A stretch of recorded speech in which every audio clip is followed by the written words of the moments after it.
Hello, my friends, and welcome back. As I stated in previous videos, Russia has a very high um, statistic in following through with its claims and statements. That means it has a high level of consistency between what Russia says will do and what Russia does. So this, I think the rate is very high, very elevated, um, as far as I know. So when the Russians are saying, for instance, well, I'm going to punch you in the face right now, probably he's going to punch you in the face, If Russia says, well, you're too close, I might retaliate, probably you're too close and you should consider that this guy is going to retaliate somehow. Now, if you don't care, then you move close or you stay where you're at. But due to the consistency shown and proven by Russia, you almost be certain that you being too close, I'm going to retaliate and I will retaliate. So what happens now? What happened now? It happened that the Russians kept telling their the NATO, the supporters, they're actively involved in the war in Ukraine. And anything that's missing is a NATO, and when I say NATO, American, French, not French, British, German, whatever NATOs are over there, with a weapon on Ukrainian territory, or flying a jet, or being in a tank, or commanding some artillery shots or something. Not the one on the phone and directing who. That's already happening. We'll find out about that in a few months. That there were some how do you call those advisors, like they were in Georgia, like in Vietnam, advisors and trainers of troops that they get the Ukrainian troops, they transport them to Germany, they train them over there, and then they fly them back, so they know how to use an anti-tank whatever. Okay, that's one thing. Do you think that happens? Probably three of them, but the rest are trained somewhere closer, if you know what I mean. All right, that's with that. So the article that I have here and I want to discuss is the Russians told NATO it's a very high possibility of a nuclear war. World War III, World War V, whatever you want to call it. It's a very high probability that this could escalate very possibly to nuclear war. That means, what it means. And these guys, if you remember, Kirby, uh, American general, what's his name? Adams, the chief of staff, general military chief of staff, what's his name? Milley,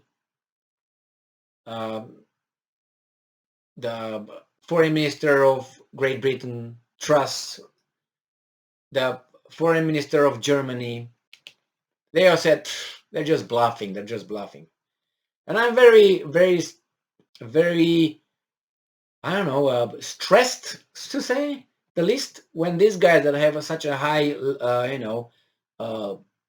grade of consistency, you just dismiss them like it's bravado or something. That's why they say bravado.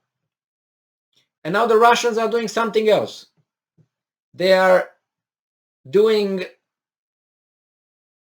They practice nuclear-capable missile strikes on Baltic coast. So this article is from Yahoo News, probably taken from a different media outlet, by Nimich Kavanagh on May 5, 2022, and this is the title: Russia-Ukraine War Latest. Kremlin practices nuclear-capable missile strikes on Baltic coast. And that's Kaliningrad, so London. As Russia's invasion of Ukraine enters the 10th week, the Kremlin Ministry of Defense said its forces had practiced nuclear-capable missile strikes on the Baltic coast of Kaliningrad, near, well, they say Baltic coast. I would say old Prussia. Why not? Oh, because we involve the Germans, and we can't do that. And then we're gonna go to Danzig again.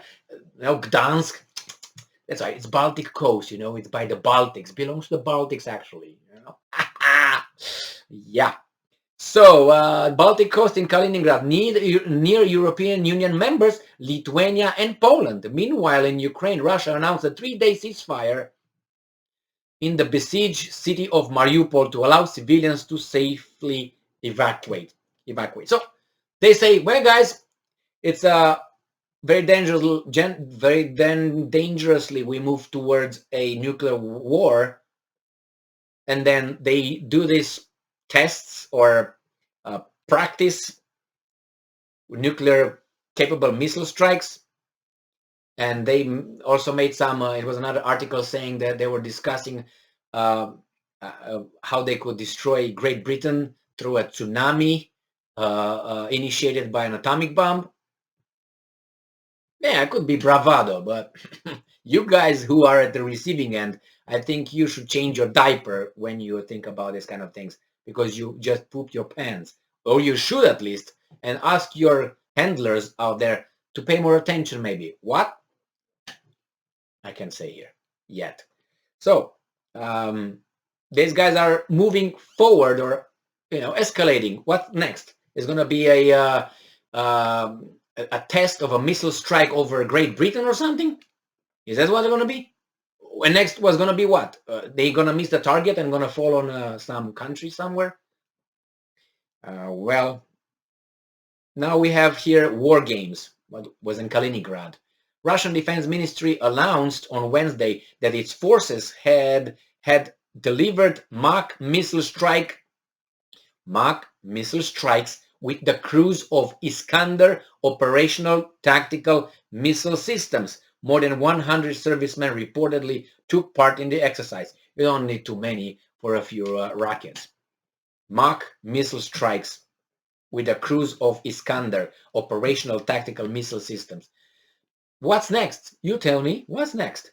And then Mariupol ceasefire. The Kremlin has announced a three days ceasefire at the Azovstal steel plant in the port of Mariupol in order to allow citizens to evacuate the plant. However, Ukrainian officials alleged that Russia is, and I'm quoting, trying to destroy, close quotes, the remaining soldiers in the steel plant, claiming Kremlin-led forces had resumed the offensive to seize the plant. Russian President Vladimir Putin's spokesman denied that troops are storming the steel plant. Asked during a press conference on Thursday whether soldiers had broken into Azovstal, Dmitry Peskov said, and I'm quoting, "You were witnesses. The president gave the order to refrain from an assault." Peskov, what's going on?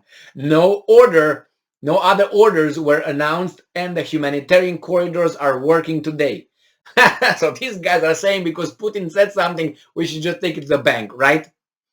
If that logic works for Peskov, and in this case, then it works for everybody, for anybody. Like Zelensky comes and say, Putin is a war criminal. Did you hear what Zelensky said? Well, the same is here. Did you hear what Putin said? Like, why? Is like God's word or what? It's unbelievable. This Peskov, it's a piece of below 86 IQ, I think. And then we have here that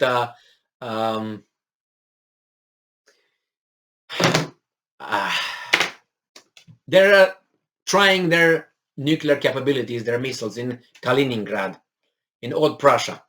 So what are we going to do about it? Nothing. They're just playing, with fire, I guess. I told you what's going. I told you what I think is going to be next. A missile test somewhere in the area, and they're going to say, it's all right. You want to be like that? Good. And regarding the Mariupol ceasefire, there are certain things that are not under control of the generals at all times. You have other people who are not, you give an order and the order is not really followed, or that happened it happens. So I don't know if Putin said that. On the other hand, they're like, keep going. Very possible. But Peskov is just like, hey, can't you see? What, Peskov? His word, your word? Back it up. Bring some. All right. But I don't know what's going on in the past few days is continuously coming from the Ukrainians that the Russians are storming with tanks, with artillery, with boats, with airplanes dropping bombs, and even with foot soldiers. They breached in, they didn't breach in. Uh, we're going to find out in the next 10 years, I promise. Thank you for being with me again today. Stay strong, stay smart, look for the truth, and be just. See you.